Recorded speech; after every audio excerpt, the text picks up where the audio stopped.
Welcome back. നമുക്ക് സിമുലേഷൻ്റെ രണ്ട് മൂന്ന് പ്രോബ്ലം ഒന്ന് ഡിസ്കസ് ചെയ്യാം. സിമുലേഷനകത്ത് നമ്മൾ കഴിഞ്ഞ വീഡിയോക്കകത്ത് പറഞ്ഞ അത്രയും ടോപ്പിക്കുകൾ മാത്രം നിങ്ങളൊന്ന് ശ്രദ്ധിച്ചാൽ മതി. അതിൻ്റെ പ്രോസസ്സ് എന്താണ് എന്നൊന്ന് നോക്കിയാൽ മതി. എന്തായിരുന്നു നമ്മൾ പറഞ്ഞത്? ദാറ്റ് മീൻസ് നമുക്ക് തന്നിരിക്കുന്ന ഫ്രീക്വൻസിനെ നമ്മൾ പ്രോബബിലിറ്റിയിലോട്ട് കൺവേർട്ട് ചെയ്തു. ചില പ്രോബ്ലങ്ങളിൽ നമുക്ക് ഡയറക്റ്റായിട്ട് എന്ത് തരാനുള്ള സാധ്യതയുണ്ട്? പ്രോബബിലിറ്റി തരാനുള്ള സാധ്യതയുണ്ട്. സോ അങ്ങനെ തന്നില്ലെങ്കിൽ തന്നിരിക്കുന്ന ഇൻഫർമേഷൻ്റെ അടിസ്ഥാനത്തിൽ, ഫ്രീക്വൻസിയുടെ അടിസ്ഥാനത്തിലോ നമ്പേഴ്സിൻ്റെ അടിസ്ഥാനത്തിലോ അതിനെ കൺവേർട്ട് ചെയ്ത് പ്രോബബിലിറ്റി ആക്കുക. ആ പ്രോബബിലിറ്റിനെ നമ്മൾ ക്യുമുലേറ്റീവ് പ്രോബബിലിറ്റി എന്ന് പറയുന്ന ഒരു കോൺസെപ്റ്റിനകത്തോട് കൊണ്ടുവരിക. ആ ക്യുമുലേറ്റീവ് പ്രോബബിലിറ്റിയിൽ നിന്ന് നമുക്ക് റേഞ്ച് നോക്കുക. ഇതാണ് ഇനിഷ്യൽ സ്റ്റെപ്പ്. ഇനി റാൻഡം നമ്പേഴ്സ് ഇല്ലാതെ നമുക്ക് സിമുലേഷനകത്ത് ഒന്നും ചെയ്യാനില്ല. ഓരോ റാൻഡം നമ്പേഴ്സ് നമ്മൾ എടുക്കുന്നു. ആ റാൻഡം നമ്പേഴ്സ് വരുന്നത് ഏത് റേഞ്ചിനകത്താണെന്ന് നോക്കുന്നു. അതിന് ഇക്വലൻ്റ് ആയിട്ടുള്ള ഫിഗർ നമ്മൾ എഴുതുന്നു, അല്ലേ? അല്ലെങ്കിൽ ആ റേഞ്ചിനകത്ത് വരുന്ന എസ്റ്റിമേറ്റഡ് ഫിഗർ ഏതാണോ അത് നമ്മൾ കോട്ട് ചെയ്യും. ഇത്രയാണ് നമ്മൾ ചെയ്തത്. നമ്മൾ ഈ വീഡിയോക്കകത്ത് ഈ സിമുലേഷൻ്റെ തന്നെ ഒരു 2-3 പ്രോബ്ലം നമുക്കൊന്ന് ഡിസ്കസ് ചെയ്യാം. ഓക്കെ, നോക്കി. A small retailer has situated the weekly receipts and payment, studied the weekly receipt and payment over the past 200 weeks and has developed the following set of information. മനസ്സിലായി? Okay, okay, a small retailer has studied the weekly receipts and payment over the past 200 weeks and has developed the following set of information. എന്തൊക്കെയാ തന്നിരിക്കണേ? Weekly receipts എത്രയാണെന്ന് തന്നിട്ടുണ്ട്, അത് ഉണ്ടാവാനുള്ള സാധ്യതയുള്ള probability തന്നിട്ടുണ്ട്. Weekly പേയ്മെൻറ്റും തന്നിട്ടുണ്ട്, അതിൻ്റെ പ്രോബബിലിറ്റിയും തന്നിട്ടുണ്ട്. മനസ്സിലായി? ഇനി ക്വസ്റ്റ്യൻ ചോദിച്ചിരിക്കുന്നത് എന്താ? Using the following set of random numbers. നോക്കി, റെസീപ്റ്റിന് വേറെ,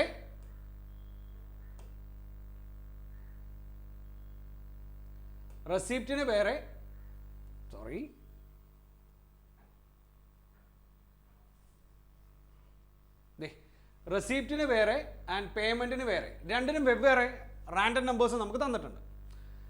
നോക്കാം. നമ്മളോട് പറഞ്ഞിരിക്കുന്നത് simulate the weekly pattern of receipts and payment for the 12 weeks of the next quarter. So 12 ആഴ്ചത്തെ ഡീറ്റെയിൽസ് ആണ് നമുക്ക് കണ്ടുപിടിക്കേണ്ടത്. Assuming further that the beginning bank balance, that means opening balance എന്ന് പറയുന്നത്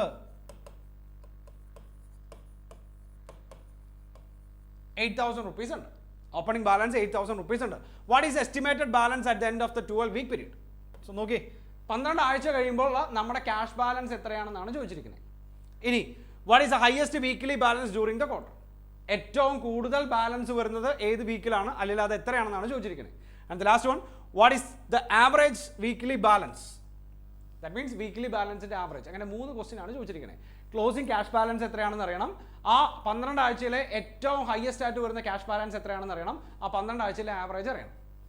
സോ നോക്കി, ഓപ്പണിംഗ് ബാലൻസ് 8,000 rupees ആണെന്ന് തന്നിട്ടുണ്ട്. നമുക്ക് ചെയ്യാൻ പറ്റുന്ന എന്താ? 12 ആഴ്ചയിലെ റാൻഡം നമ്പേഴ്സ് തന്നിട്ടുണ്ട്, അല്ലേ? ഏതിൻ്റെയൊക്കെ തന്നിട്ടുണ്ട്? റെസീപ്റ്റിൻ്റെയും പേയ്മെൻറ്റിൻ്റെയും തന്നിട്ടുണ്ട്. സോ നമുക്ക് ഇവിടെ ചെയ്യാൻ പറ്റുന്നത് എന്താ? ഫോർ റെസീപ്റ്റ് പ്രോബബിലിറ്റി നോക്കി, 0.20, 0.30, 0.40, 0.10. സോ നമുക്ക് ക്യുമുലേറ്റീവ് പ്രോബബിലിറ്റി എഴുതാം. എത്ര വരും? 0.20, 0.50, 0.901. അങ്ങനെയല്ലേ? ദാറ്റ് മീൻസ് പ്രോബബിലിറ്റിനെ നമ്മൾ ക്യുമുലേറ്റ് ചെയ്തു. ഇതിൻ്റെ അടിസ്ഥാനത്തിൽ നമുക്ക് റേഞ്ച് എഴുതാം. ഇവിടെ 0.20 ദാറ്റ് മീൻസ് 20%. സോ 1 to 19, അല്ലേ? അടുത്തത് 0.50 ദാറ്റ് മീൻസ് 20 to 49. അടുത്തത് 90 ആണ്, ദാറ്റ് മീൻസ് 50 to 89. അടുത്തത് 1 ദാറ്റ് മീൻസ് 90 to 99. സോ തന്നിരിക്കുന്ന പ്രോബബിലിറ്റിനെ നമ്മൾ ഏതിലോട്ട് കൊണ്ടുവന്നു? ക്യുമുലേറ്റീവ് പ്രോബബിലിറ്റിയിലോട്ട് കൊണ്ടുവന്നു. അതിനെ അടിസ്ഥാനപ്പെടുത്തി റേഞ്ച് എഴുതി. ഇനി ആദ്യത്തെ ആഴ്ചയിലെ നമുക്ക് നോക്കാം. ആദ്യത്തെ ആഴ്ചയിലെ ഫോർ റെസീപ്റ്റ് റാൻഡം നമ്പർ എത്രയാ? 03 03 ആണെങ്കിൽ ഏത് റേഞ്ചിൽ വരും? 1 to 19 എന്ന് പറയുന്ന റേഞ്ചിൽ വരും, അല്ലേ? ദാറ്റ് മീൻസ് 3,000 ആയിരിക്കും ആദ്യത്തെ ആഴ്ചയിലെ വീക്ക്ലി റെസീപ്റ്റ്. ഇതേപോലെ തന്നെ പേയ്മെൻറ്റിൻ്റെയും ചെയ്യാം. ക്യുമുലേറ്റീവ് പ്രോബബിലിറ്റി എടുക്കുമ്പോൾ 0.30, 0.70, 0.901. റേഞ്ച് എഴുതുമ്പോഴോ 1 to 29, 30 to 69, 70 to 89 and 90 to 99. ഇത് ഏതിൻ്റെയാ? പേയ്മെൻറ്റിൻ്റെയാ. നമ്മൾ നേരത്തെ വീഡിയോയിൽ ചെയ്തതിനകത്ത് പേയ്മെൻറ്റിനും അല്ലെങ്കിൽ ഡിമാൻഡിന് ഒറ്റ റാൻഡം നമ്പേഴ്സ് ഉണ്ടായിരുന്നുള്ളൂ. ഇവിടെ രണ്ടാണ്. ഏതൊക്കെയായിരുന്നു? ഈ പറയുന്ന പോലെ റെസീപ്റ്റിനും പേയ്മെൻറ്റിനും രണ്ട് റാൻഡം നമ്പറാണ്. സോ അത് അതേപോലെ തന്നെ ചെയ്യണം. ഇനി നോക്കിയേ, ഫോർ പേയ്മെൻറ്റ് എത്രയാ? 61 ആണ് ഫോർ പേയ്മെൻറ്റിന് പറഞ്ഞത്, അല്ലേ? 61 ഏത് റേഞ്ചിൽ വരും? ഈ സെക്കൻഡ് റേഞ്ചിനകത്ത് വരും. സോ പേയ്മെൻറ്റ് എത്രയാ? 6,000 ആണ് അവരുടെ പേയ്മെൻറ്റ് പറഞ്ഞത്. സോ നോക്കി, ഓപ്പണിംഗ് ബാലൻസ് 8,000 ഉണ്ടായിരുന്നു. ആദ്യത്തെ ആഴ്ചയിലെ റെസീപ്റ്റ് ആയിട്ട് നമുക്ക് 3,000 rupees കാണിക്കാം. ആദ്യത്തെ ആഴ്ചയിലെ പേയ്മെൻ്റ് ആയിട്ട് നമുക്ക് എത്ര രൂപ കാണിക്കാം? 6,000 റുപ്പീസ് കാണിക്കാം. ഇങ്ങനെ ഓരോ വീക്കിൻ്റെയും നമ്മൾ ചെയ്യണം. നമുക്ക് നോക്കാം എങ്ങനെയാണ് ആൻസർ ചെയ്തിരിക്കണേ നോക്കാം.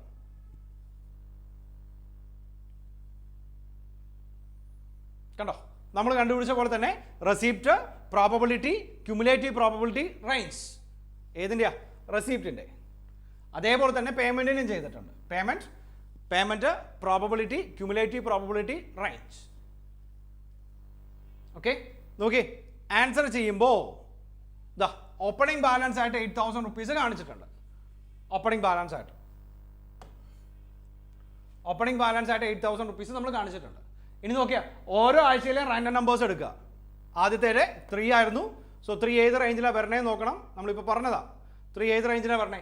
3,000 റേഞ്ചിലാണ് പറഞ്ഞേ. സോ റെസിപ്റ്റ് 3,000 വരും അല്ലേ? പേയ്മെൻറ്റിൻ്റെ 61 ആണ്. സോ അതെത്ര വരും? 61 6,000 വരും. സോ പേയ്മെൻറ്റ് എഴുതി. സോ ആദ്യത്തെ ആഴ്ചയിലെ ക്ലോസിംഗ് ബാലൻസ് എത്രയായിരിക്കും? ആദ്യത്തെ ആഴ്ചയിലെ 5,000 ആയിരിക്കും. എങ്ങനെയാ? ഓപ്പണിംഗ് ബാലൻസ് 8,000 ഉണ്ടായിരുന്നു, പ്ലസ് ഈ ആഴ്ചയിലെ 3,000 റെസിപ്റ്റ്. സോ 11,000 ആയി, മൈനസ് 6,000 അല്ലേ? പേയ്മെൻറ്റ് 6,000 ആണ്. സോ ആദ്യത്തെ ആഴ്ചയിലെ ക്ലോസിംഗ് ബാലൻസ് എത്ര വരും? 5,000 വരും. സെക്കൻഡ് വീക്കിലെ റാൻഡം നമ്പർ നോക്കി, 91 ആണ്. 91 ഏത് റേഞ്ചിൽ പറഞ്ഞാൽ? ലാസ്റ്റ് റേഞ്ചിൽ പറഞ്ഞാൽ അല്ലേ? ഇതാ. സോ എത്ര വരും? 12,000 വരും. ഇനി അതിൻ്റെ പേയ്മെൻറ്റിൻ്റെ റാൻഡം നമ്പർ എത്രയാണ്? 96 ആണ്. മനസ്സിലായോ? സോ 96 10,000 വരും. അതിൻ്റെ ക്യാഷ് ബാലൻസ് എത്രയായിരിക്കും? രണ്ടാമത്തെ ഓപ്പണിംഗ് ബാലൻസ് 5,000 ഉണ്ടായിരുന്നു, പ്ലസ് 12,000 17,000 മൈനസ് പേയ്മെൻറ്റ് 10,000 7,000 റുപ്പീസ് വരും. ഇങ്ങനെ ഓരോ വീക്കിലെയും കാണും. ഓരോ വീക്കിലെയും കാണുന്ന നേരത്ത് നമുക്ക് എന്ത് കിട്ടും? ക്ലോസിംഗ് ബാലൻസ് കിട്ടും. സോ നമ്മുടെ ഫസ്റ്റ് ക്വസ്റ്റ്യൻ അതായിരുന്നു, ക്ലോസിംഗ് ബാലൻസ് എത്രയാണെന്ന് നോക്കാം. നമ്പർ 1. നമ്പർ 2, ഏറ്റവും ഹയസ്റ്റ് ബാലൻസ് എത്രയാണെന്ന് നോക്കണം. സോ നോക്കി ആ ആഴ്ചയിലെ എല്ലാ ഫിഗറും നോക്കാം. ഏറ്റവും ഹയസ്റ്റ് ബാലൻസ് എന്ന് പറയുന്നത് 7,000 ആണ്. മനസ്സിലായോ? ഇനി ആവറേജ് ആണ് ചോദിച്ചിരിക്കണേ. എല്ലാം കൂടെ ആഡ് ചെയ്യുക. ഓപ്പണിംഗ് ബാലൻസ് അല്ല കേട്ടോ, 12 ആഴ്ചയിലാണ് ചോദിച്ചിരിക്കണേ. സോ ഈ 12 ആഴ്ചയിലെ ക്യാഷ് ബാലൻസ് എല്ലാം കൂടെ ആഡ് ചെയ്യുക, ഡിവൈഡ് ബൈ 12 ചെയ്യുമ്പോൾ നമുക്ക് ആവറേജ് ബാലൻസും കിട്ടും. സോ പ്രോബ്ലത്തിനകത്ത് ശ്രദ്ധിക്കേണ്ട കാര്യം, ഓപ്പണിംഗ് ബാലൻസ് എടുക്കാൻ വിട്ടു പോകരുത്. നമ്പർ 1, റെസിപ്റ്റിന് വേറെ, പേയ്മെൻറ്റിന് വേറെയാണ്. പ്രോസസ്സൊക്കെ സെയിം തന്നെയാണ്. മനസ്സിലായോ? പ്രോസസ്സ് എല്ലാം സെയിം ആണ്. സോ ഓപ്പണിംഗ് ബാലൻസിൻ്റെ കൂടെ റെസിപ്റ്റ് ആഡ് ചെയ്യുക, എന്നിട്ട് അതിൻ്റെ പേയ്മെൻറ്റ് നമുക്ക് ലെസ് ചെയ്ത് കളയാം. സോ ക്ലോസിംഗ് ബാലൻസ് കിട്ടും. 3 ക്വസ്റ്റ്യൻ ആയിരുന്നു. ക്ലോസിംഗ് ബാലൻസ് എത്രയാണ്? 12 ആഴ്ച കഴിയുമ്പോൾ ക്ലോസിംഗ് ബാലൻസ് എത്രയാണ്? -3,000. നമ്പർ 1. നമ്പർ 2, ആ വീക്കിലെ ഏറ്റവും ഹയസ്റ്റ് വരുന്ന ബാലൻസ് എത്രയാണ്? 7,000. Okay. And third one, average balance എത്രയാണ്? ആ 12 ആഴ്ചയിലെ ആവറേജ് ബാലൻസ് എത്രയാണ്? എത്ര വരും? 45,000 ഡിവൈഡ് ബൈ 12.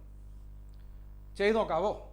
ഓക്കെ, എളുപ്പമാണ്. ഇത് ചെയ്ത് കഴിഞ്ഞിട്ട് നിങ്ങൾ അടുത്ത അല്ലെങ്കിൽ ഈ വീഡിയോ പോസ് ചെയ്ത് വെക്കുക, എന്നിട്ട് ഈ പ്രോബ്ലം ആൻസർ ചെയ്യുക, എന്നിട്ട് അടുത്തതിലോട്ട് നോക്കാം. ഓക്കെ,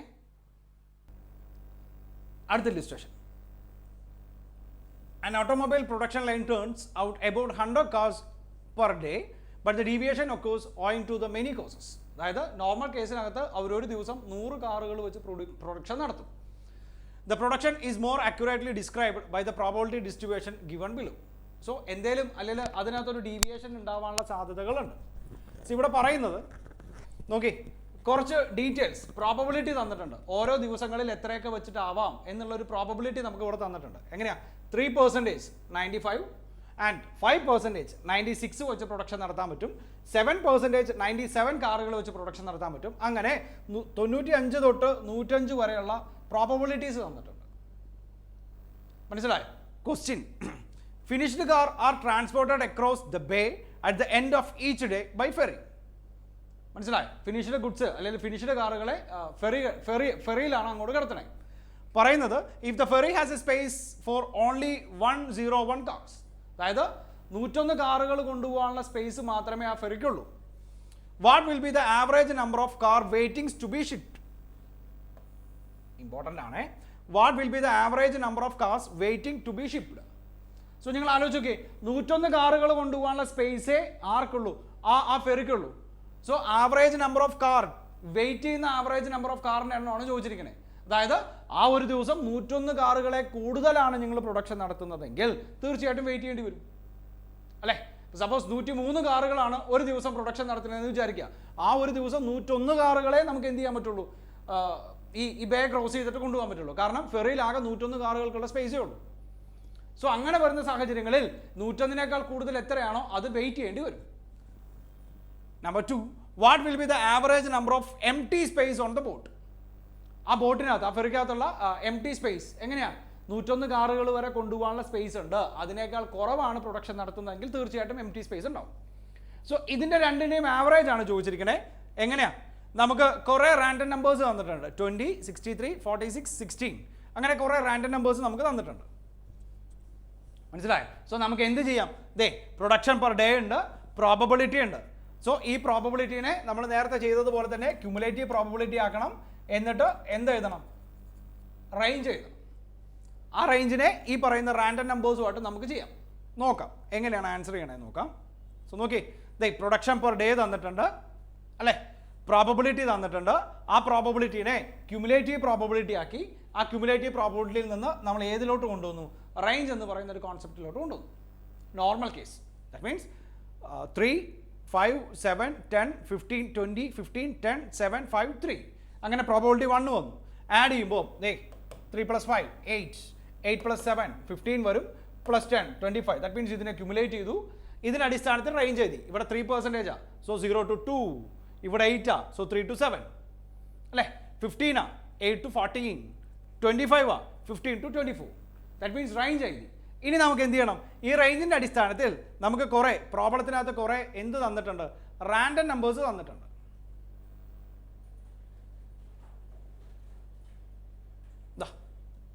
റാൻഡം നമ്പേഴ്സ് തന്നിട്ടുണ്ട്. സോ റാൻഡം നമ്പേഴ്സിന് ഇക്വലൻ്റ് ആയിട്ട് വരുന്ന പ്രൊഡക്ഷൻ ഏതാണെന്ന് കൂടെ നോക്കണം. That means first random number എന്ന് പറയുന്നത് 20 ആണ്. സോ തന്നിരിക്കുന്ന ക്വസ്റ്റ്യൻ അടിസ്ഥാനപ്പെടുത്തി നോക്കുമ്പോൾ 20 ആണെങ്കിൽ ഏത് റേഞ്ചിലാണ് വരണേ? 20 ആണെങ്കിൽ ഏത് റേഞ്ചിലാണ് വരണേ അല്ലേ? 15 to 24. So first random number എന്ന് പറയുന്നത് 20 ആണ്. സോ നമുക്ക് എത്ര വരും? 98 വരും. അതേപോലെ 98 വരും.